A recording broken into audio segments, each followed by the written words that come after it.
Hello, my YouTube friends. This is John at Left-Handed Models, and this is my final on this build for the 100 Years of Pontiac, put on by Bob Buesking at King Bob's Model Works. And it's only the end of my first one, as I hope to build another one before the end of the year. The group build goes through the 31st of December, so I got lots of time.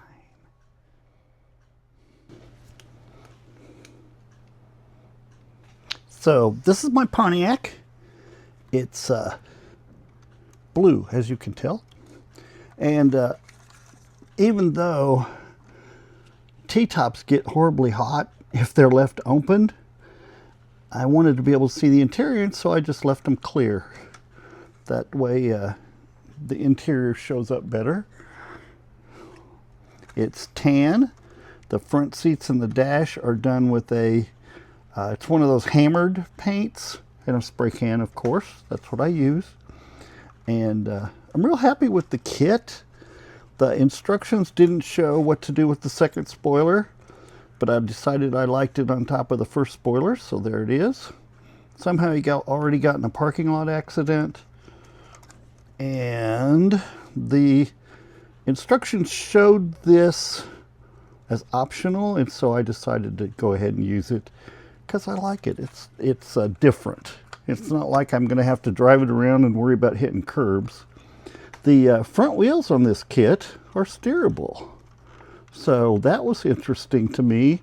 The rod here, the tie rod, is just inserted. It's not, it doesn't have any glued down caps or anything.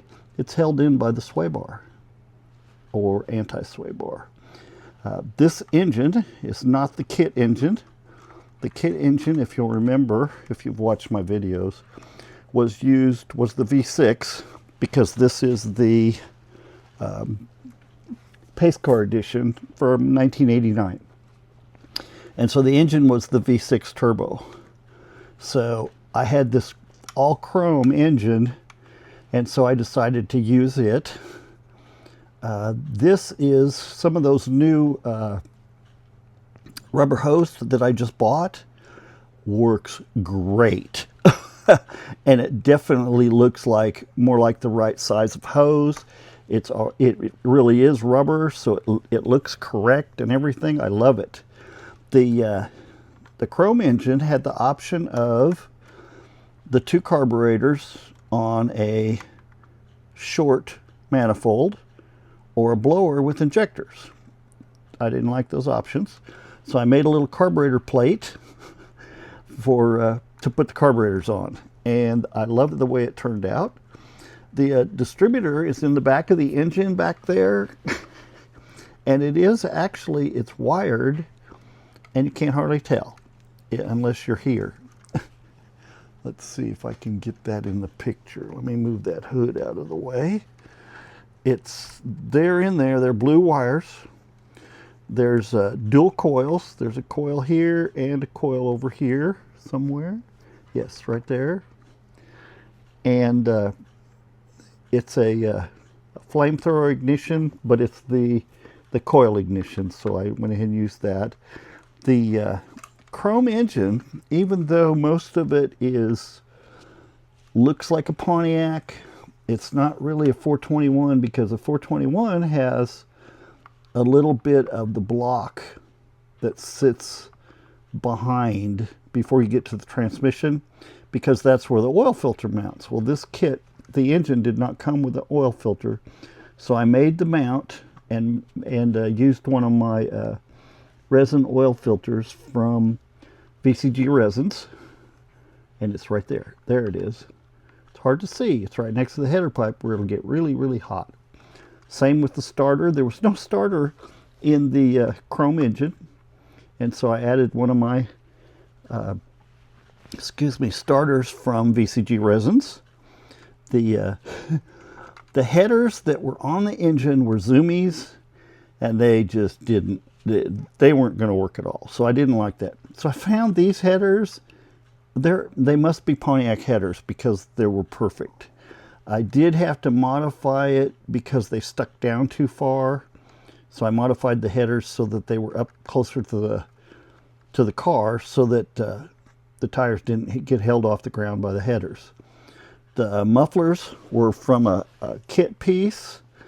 They were actually a full exhaust, and I just trimmed it down.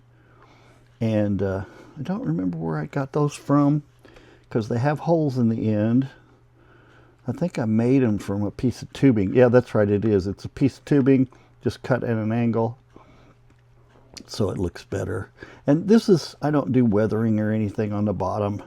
It's, I like them to be pristine, unfortunately, because sometimes it looks better dirty. The battery fit in there good. The stock radiator and whatever, let's see, what's that called? I don't remember what this panel's called, but those fit fine. It was a little tight getting the chassis in because of these the cladding stuff, the little things on it. I put those on the body first so that I could paint it as one piece. Same with the spoilers. Front spoiler. I did not put this front panel on. This front panel was put on afterwards, after it was painted, because otherwise it doesn't fit. You can't get the chassis in. You just need that little extra clearance up here. But anyway, it's a really nice looking Pontiac. I got the little I Love Model Cars decal on it. These decals were actually easy to put on, which is amazing since they're so teeny. And I just love this this one across here. I did have to cut the hole in the hood. There was no hood with a hole in it, but it works out good. Well, I thought it did. There, somewhere here it fits correctly. Really, it does. There we go.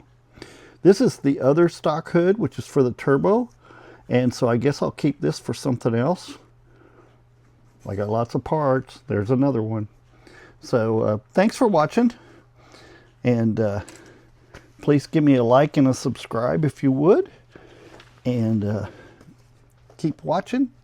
I'll be building more cars. I'm going to try to make my videos not all come out on the same day. I got a little comment on that in person, so you can look for them to be scheduled a little bit in advance. And so thanks for watching. Thank you for all my subscribers. I know I'm not easy to put up with. Bye.